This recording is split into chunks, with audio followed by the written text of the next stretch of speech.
Thank you. It has been great, great to have the session here. And as we said about we are living in turbulent times, everything is dynamic. So actually, Inka is not here, and we have Vera from Voima Ventures. Hi, everyone. Great. And then all the rest of names are right and correct ones. So thank you for being here. And I think, yes, it's a long sentence, but it's also, I think, it's a multidimensional challenge that we are facing here.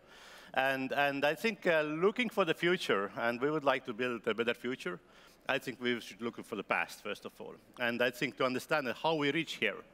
And when a bit of like scrolling back the time and when we designed the session, I think we had a discussion that how actually we have succeeded so far, because I think this amazing situation where is Estonia currently and what we have achieved so far.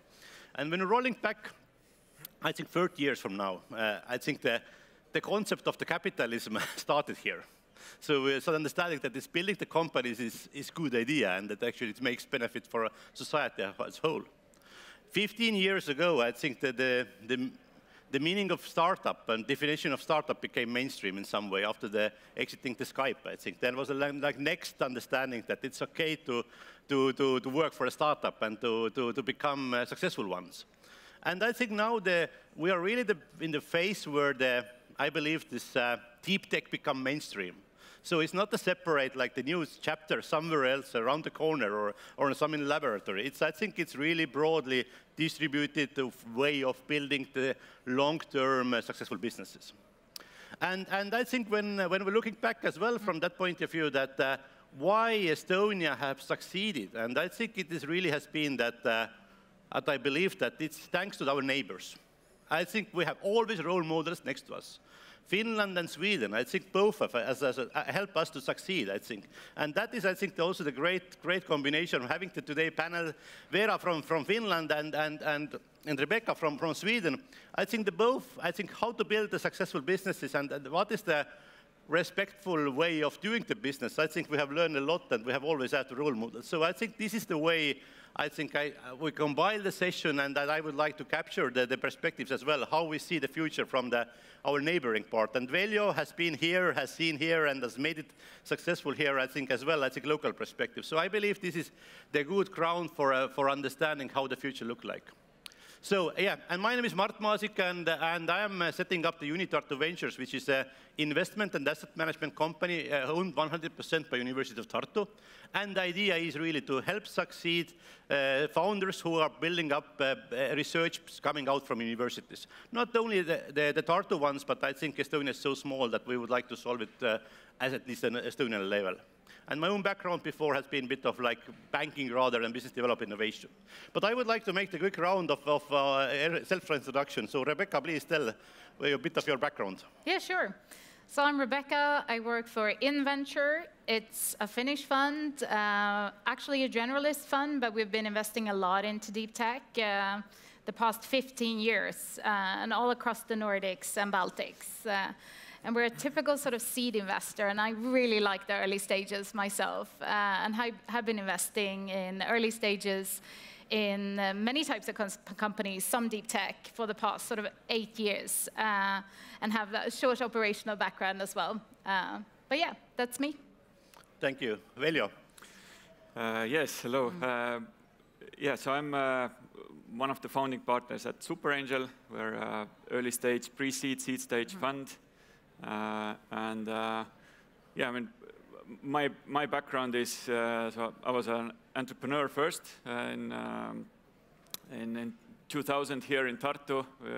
While we were studying in the Tartu University, we founded our first company and went into this very weird mobile application space that was just starting to emerge. And yeah, I think you're right, Mart, also that time has changed quite a lot since then. So we always got questions that when do you get the real job then? I mean, you're working there building something, but when are you starting your real life? So, but yeah, so now so after that we founded Fortumo, which is like a mobile payments company that was sold a couple of years back, and also started investing back then into, so we were one of the first investors in Bolt and Verif and bunch of others that have been the success stories now. And yeah, 4 years back we founded Superangel.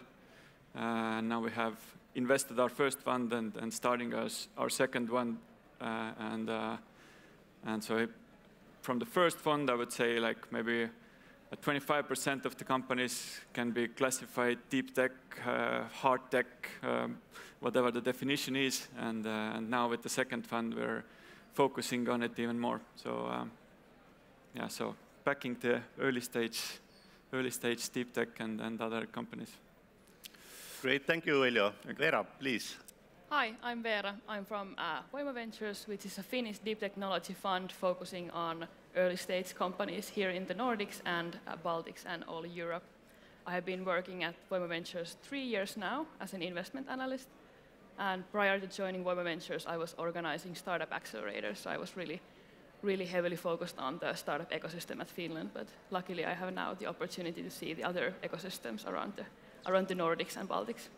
Yeah, and you have supported the students also become entrepreneurs, and I think Aalto is great on that point of view, that how to build the entrepreneurial mindset inside of the university as well. I think this is another great perspective that you could add on. So common ground is really that there is early stage. I think I already see that. And I think it is really fits with the situation when I believe Estonia is that we don't have too many matured deep techs. So they are early stage. And I think just yesterday I discussed with the Rydå in Startup Estonia. He have counted 100 startups called deep techs in Estonia. So, but I think the ambition is really about 500. And maybe this is the name of the talk today as well. How we can get from 100 to the 500 here in that area of the space. But this is really the first thing is about the founders. I think it's all about the people. It's not about the technology. So, and I would like to ask Rebecka, you could start that how you can support founders from your point of view, that how they become great founders. So how we can support them once we invest, or how we find their great founders? Let's start, exactly. Finding. I think let's start and then I could go scouting them. Yes. From where do you find them, and what are the ingredients that you're looking for? Yeah, I mean, in all companies, we look for founders that have like a true, unique, and deep insight into a problem and an area they want to take on. And I think in deep tech, it's often about like having a state-of-the-art, unique research that can compete on a global level and solving an important problem to a massive market. So that's like number one. So finding those people, those researchers, so then we want to make sure that they can build a team. So that's number two. So they are able to attract a combination of experiences, both like the best experts within their research field that they are taking on, but also being able to attract like business-minded, entrepreneurial people to the team that can complement the skill sets of the researcher or the science-based founder. And I'd say number two is finding those founders that really, really have that passion and drive to build something big, like wanting their deep, like tech, science-based technology to really disrupt and take on the world, and not settle for the first sort of offer on the table, because that's often like not a problem, but it happens quite often, I think, with the deep tech technologies, that you will get an offer from a corporate buying your technology for, at least for a VC, too small an amount. And then you want to make sure those founders have the courage to say no to the small amount and go for sort of taking over the world kind of. But do you see also there is the balance between like the respect and rebel, that if you're too bold or too kind of like big and then a bit of naive as well, how you deal with that situation? I think you need to be a little bit naive, okay. Especially like in truly disruptive technologies, right? Because you have to believe in like paradigm shifts often, which is not like always easy to. And I think if you're too risk averse or too analytical or too like, you might not have the courage to. So sometimes a little bit of naivety can probably be good. Yeah. Veljo, from your point of view, because you have built up the portfolio already, so that how you see different founders and kind of tracking track that what was their ingredients from their success. Yeah, I think we agree all that I mean, founding team quality is the number one thing, like together with the market in general, obviously, but yeah. I think, like, regardless of is it a deep tech company or not, the founder qualities are the main qualities are the same. I mean, the resilience, the kind of commitment to get things done, and stay long, even like through all the hardships with this. I mean, that's what we're kind of trying to evaluate. Also, to have a vision and kind of ability to communicate that vision in the team for the investors, etc. And yeah, I think if you're thinking of more tech-heavy companies, then obviously there is this kind of technical knowledge and kind of knowledge of the area that needs to be there a lot. And there are many schools of thought maybe on that, but we believe that the scientists and the engineers are the best founders. Also, it's very hard to bring like somebody from completely outside and foreign to the company, and they will become the. But it has happened sometimes. It's okay. but it's harder. So I think that's also important. So you are saying that if the technical founder is missing the business development skills, that they have to learn and to become business developers themselves, rather than to find and recruit some. Yes, I think there has to be this, especially if we're talking about like university spin-offs, there has to be that mind shift from a researcher to an entrepreneur, and it's very possible that it happens, and that's what we're looking for a lot, and also while working with the companies before we invest, so we want to facilitate that kind of a mind shift. So, and it's a very different world, right? In research, you're focusing on publications, citations, and it's you have this, I mean, quite stable academic career. But then, I mean, you need to find out if you really want to jump into this other world where actually the business is the main thing, and you have to really be like together with those and aligned with the market forces, with the customers, with the investors, and bring in the revenues and the investments, because otherwise you will not survive. So that becomes the main thing.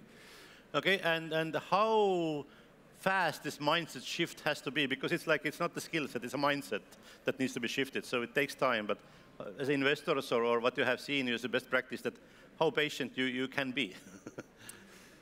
Well, it depends on a person, but I think it really is helpful if the universities can already prepare that shift as well, and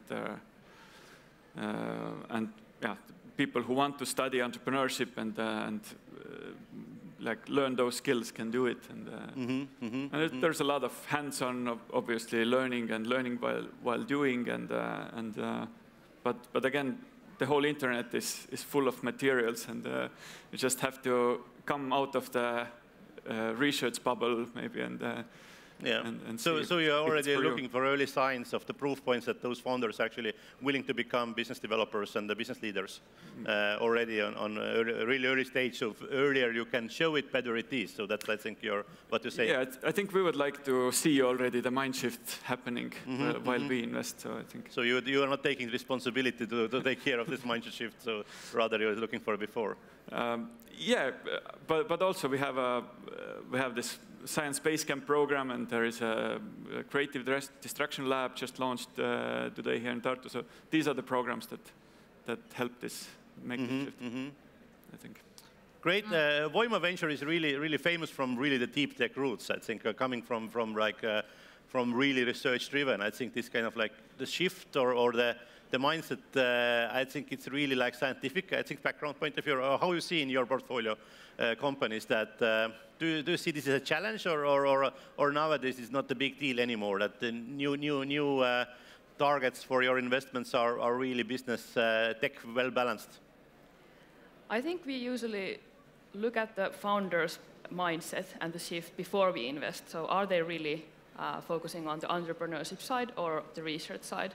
And if they are more focused on the research side, we try to flip them maybe into CTO kind of positions instead of the CEO roles in our portfolio companies.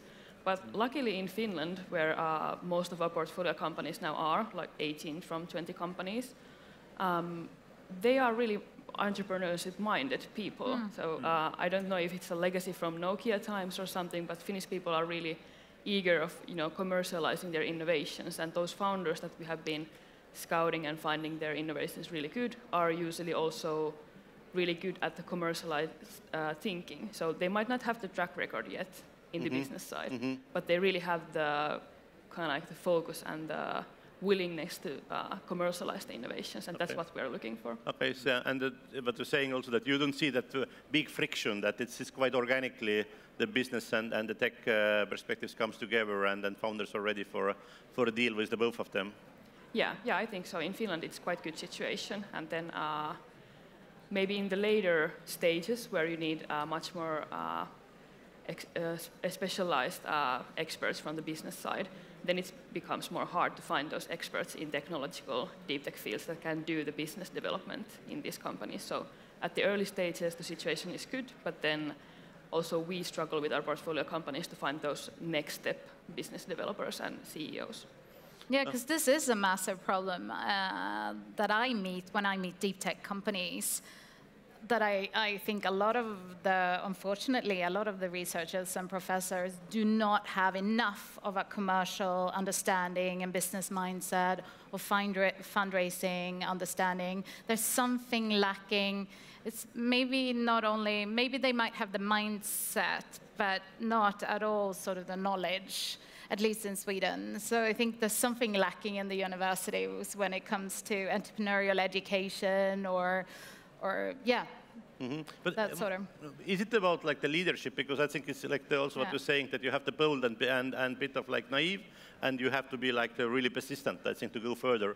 But it's also, I think, it's somehow the how to become great leader as well, because I think it's another like aspect. So is it about like the entrepreneurship or leadership? Which is the what you see? Which is the like the bigger? I think it goes hand in hand, right? Yeah, they go hand in hand. You're going to be a successful entrepreneur, you got to be a successful leader as well, especially if you're the leader of the company. From a university point of view, when you have to fill the gap, is it about rather teaching entrepreneurship or teaching leadership aspects, which are like what's the chicken and egg bit of it? Yeah, that's a very good question. And I also think you need commercial collaboration, like with corporates. And I think they're doing that a lot more in the US, where researchers are collaborating early on with like more, I think. I think that's sometimes lacking in the university. Okay, maybe this is kind of the common ground, is that really not about like the entrepreneurship and leadership, but like willingness to collaborate and play together and being open for different perspectives. So probably this is also one of the common ingredients that I have seen, and really my own background also been working in Stockholm for a while. And I think the way how Sweden is open for collaboration, maybe you can open up a bit so that it's not about like, this is my portfolio, this is my investment object. So the ecosystem, could you describe a bit how it really works and it supports founders to become successful, what we can learn from it here in Estonia? I mean, there's a few initiatives that I like in Sweden. One is by Wallenberg that has initiated AI Sweden, where they want to sort of accelerate AI research and startups and help corporates sort of use AI and those learnings from research and startups to accelerate how AI is used in Sweden. And I think they're doing really well, like connecting different stakeholders and encouraging collaboration. There's another, Ignite Sweden, I think, which is a very good incubator, only focused on sort of matchmaking, a lot of research-based technologies with corporates. Want to be the best in them. They're also doing loads of matchmaking and putting together corporates with startups, which is very good. In Estonia, so you could Veljo add what we have done here, great, and what you have seen, what is really beneficial for the really getting from 100 deep tech startups to the 500. So what you have seen here? Yeah, I think Estonia has been known more like before that time maybe like as a good execution place. So it's whether it's Wise or even Bolt. But I think the understanding comes here that we need to develop more unique technology to be kind of sustainable and make sense in the world in terms of technology. So I think that's the learning that we're seeing now. We see a lot more support in the like from the universities also from but also from the European-wide kind of EIFs and then other support organizations. So I think it's I mean we're seeing that, but also we still have this very kind of hungry execution in our blood and in DNA in Estonia. So combining those two together, I think it's a good potential to get to those 500 or even more. So. But when I think that our like the local ecosystem capability to collaborate and to play together, to support each other, so how you rate this, like from the scale from 1 to 10, so how good we are? No, I mean, if you think of the whole Estonian success story, I think you can draw it down to Skype basically being engineered here, and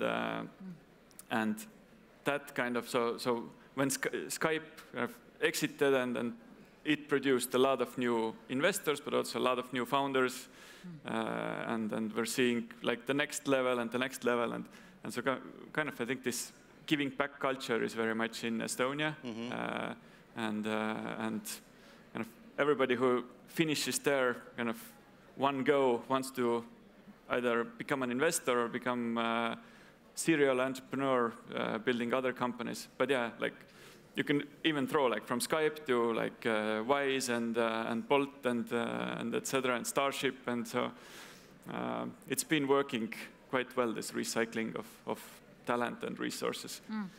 Okay, but I think they are all like the SaaS cases.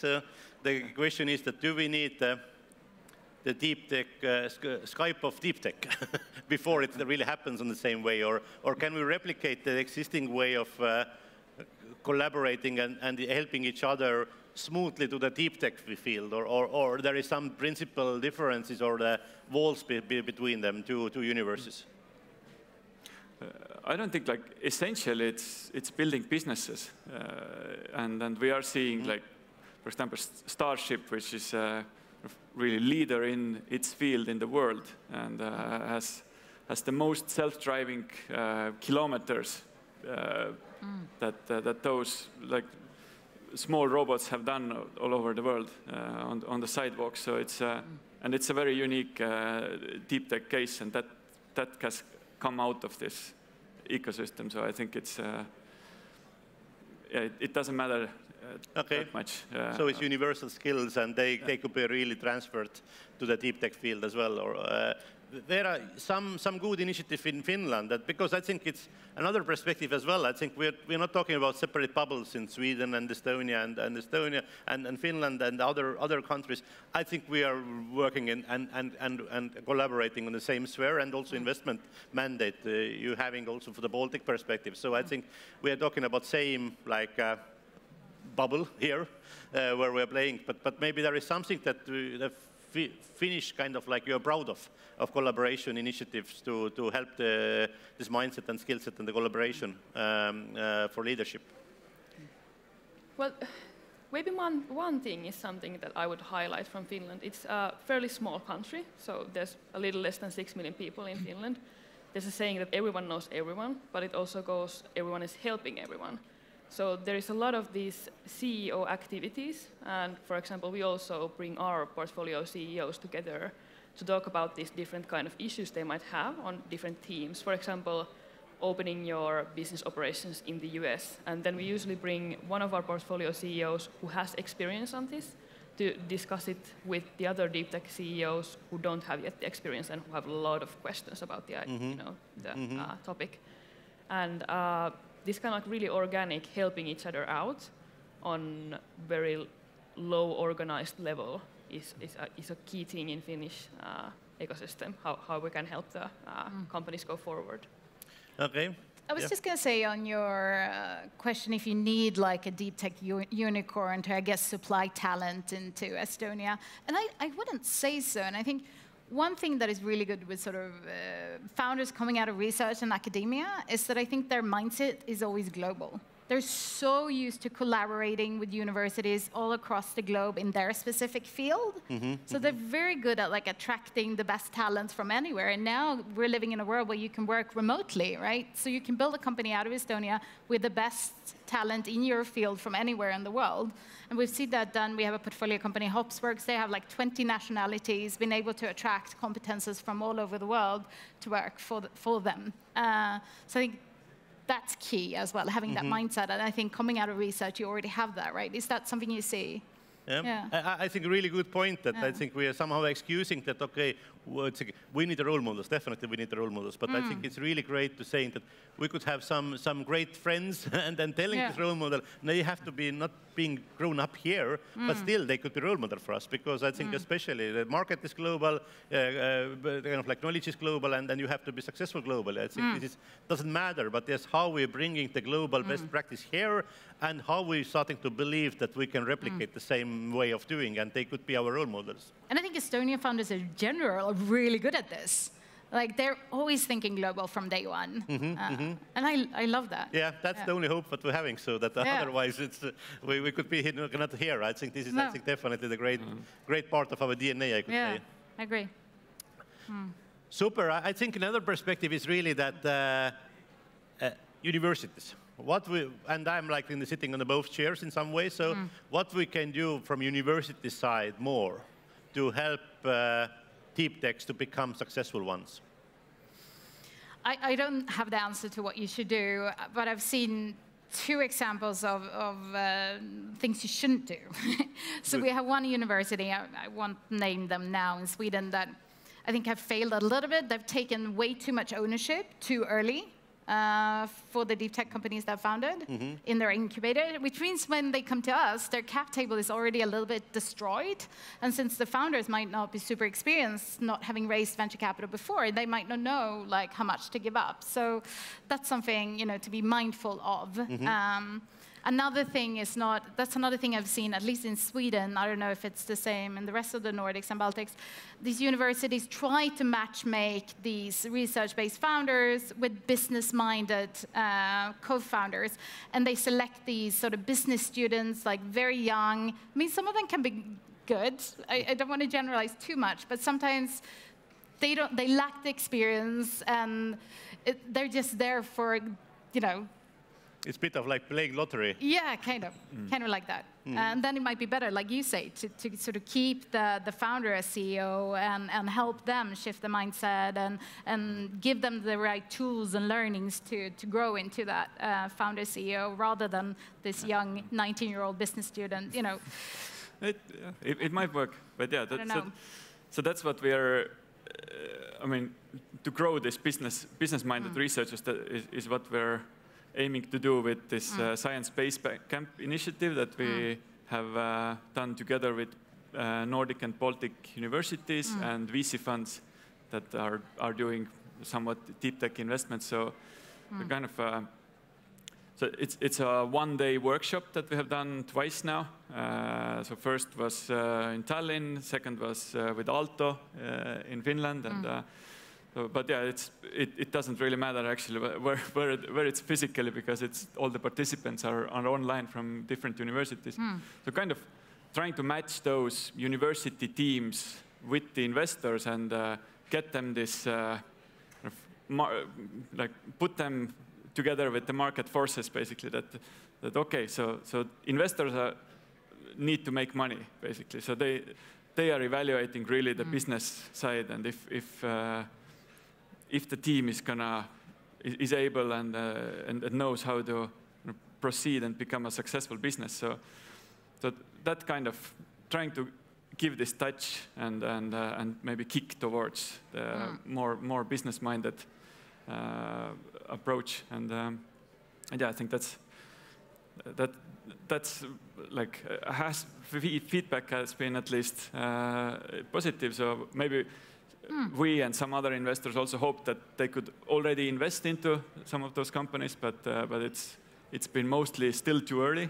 But it's still a good platform to make the connections and start working together in the future. And what you're saying is that with the one day you can achieve a lot. Yeah, you can get that really. Like, let's say that you have like I don't know, 5 investor meetings in a day, plus you have a workshop about like say like customer research or something like that. So that's kind of giving you this a lot of value. That's what we're doing. High in intensity and a lot of feedback, a lot of reflections during one day, and you can get the things quite in order from the business and tech balance point of view. Yeah, that's what we're trying to do, and yeah, thanks for all the universities, other VCs that have participated. So it's not only us. Okay, last topic I think as well, and maybe you have something to say additionally for universities. What do and don't, Vera, from your point of view? As Rebecka said, taking ownership too early, too much, is a don't for universities. And personally, my favorite model for universities to boost their own innovations and spin-offs is having these really early stage research teams already communicating with the investors. So few of Finnish universities contact us very early stage when they have a hunch of a good innovation, and then we can already have the discussions with the team and see if they are willing to be an entrepreneur and these kind of things. And it's very how do you say, it's a dialogue, so the teams are really, they have a low threshold to discuss with us and vice versa, and those have been really beneficial relationship with the universities that we have had, and few of our spin-offs in our portfolio have been directly from these kind of, like, we know the research team before they even spin out, and the university is not being aggressive in the IP transfer agreement or anything, and it's a smooth sailing towards the company from the innovation side. Okay. Do you believe as well, for that perspective, that the research is made in history in the university and new group is starting to commercialize it, or rather the founding members have to be also the same researchers actually who have generated this intellectual property? I believe there can be like these cases where technology is looking for a team, and we have been helping in few of these cases. So there is a university and the research team has come up with a really great innovation, but they don't want to be the ones who are commercializing it. So then we try to find a team who are in the similar field, or for example have some commercial experience and are willing to commercialize the innovation. So yeah, I think it's possible that the original research team doesn't have to be the founding team also. And it's always like the technology point of view, the next generation of technology comes, but I think you probably should know the rules of it. So, but I think the connection needs to be there. I think owning really the technology, I think this is probably the key. Last topic I would like to cover from the future of funding, because I think this is like the I'm getting so mixed signals about what is the sentiment overall currently, and also looking further. And I think probably these times are not becoming more visible, I could say, for the future. And the one question is that really, can we combine the VC capital with the grant capital, and how to play this one right? So that who would like to start this topic? I mean, I think you have to, as a deep tech founder, there are so much soft funding now. And it's a great leverage for me as a VC investing into a company that can attract some of that soft money funding. So I think it's an opportunity, and it makes deep tech investment a little bit more attractive, I think, if they're able to also gain a lot of soft funding that is not available through EU initiatives and and do you see sometimes conflict about the goals of the soft money and goals of the business perspectives and the VC perspectives? Do you see that there is is it a kind of negative or positive friction? It depends on the soft money. And sometimes EU also wants to be an investor and an owner through EIF, and that I have some sort of negative experience with. But there's a lot of money going into companies, so I guess you always have to weigh the benefits as a deep tech company if there's money on the table. But it can be quite administrative heavy, in my experience, having them, especially as an owner. What's your experience having EU funding? Yeah. Like grant funding in general, I think it's obviously it's positive. It's non-dilutive, free money. It's but the only risk I think I see is if it kind of replaces or postpones the market validation. So I think it works very well together with kind of VC money or so that it doesn't create a situation where you have 2 more years to build something without discussing it with customers or without like going to market. So that's the risk. And then, of course, if it becomes your business model, then even worse. So it's just to raise grants. But otherwise, obviously, the more funding in deep tech, it's better. Yeah. We have 3 minutes left, and we have some questions from the public that we need to ask from our speakers. So first speaker to our managing partners investors goes to, would you invest in a deep tech startup with a non-tech founder? Let's say he or she has a business background. Would you do it? Yeah, I have. Like one of the companies using AI out of research that I worked with, Formulate, had business founders, and the researchers were passive owners. So yeah, that can work. And the other question that has a lot of likes in Votima, where I advise you all to ask questions from our speakers, is from Kaur, who is asking one suggestion from each one of you to startups in this economical environment. Just one suggestion, not 2, not 3, 1. I can start. Cut your costs, because that's something that investors will look at when you are doing your budget. Scrap everything that is not important. Focus on your team, the core team members, and the essentials. Yeah, I think the price of money has increased, and so, I mean, put more value in raising money from your customers and then getting to market faster. So, because it's kind of more value from the investors and etc. So. And I'll say, I mean, when the others are fearful, be bold, right? So some of the best companies and most valuable tech companies we see today were founded after the dot-com bubble, right? So there's an opportunity now. Be bold, but make sure you have like 24-month runway. So, And I could add the leadership quality. Definitely, it's all about the people. It's about your team, to keep together, to keep the vibe up. I think this is all about the people. I think you can't kind of like miss this aspect.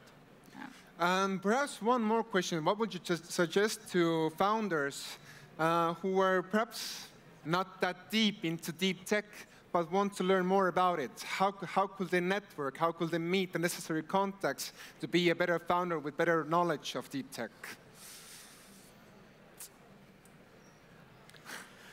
Being active, I think, here is a great place. I think go and meet the other teams, similar ones. Here is a lot of Tartu University teams. Go and tell them about what you're going to think and what they will tell you, and you will learn a lot. I think being like-minded people and understanding how they will think and how they will build their future, I think this is the way to get going. There's a really fun event called Hello Tomorrow that I like, a deep tech event. So that's a concrete advice if you want to get into deep tech.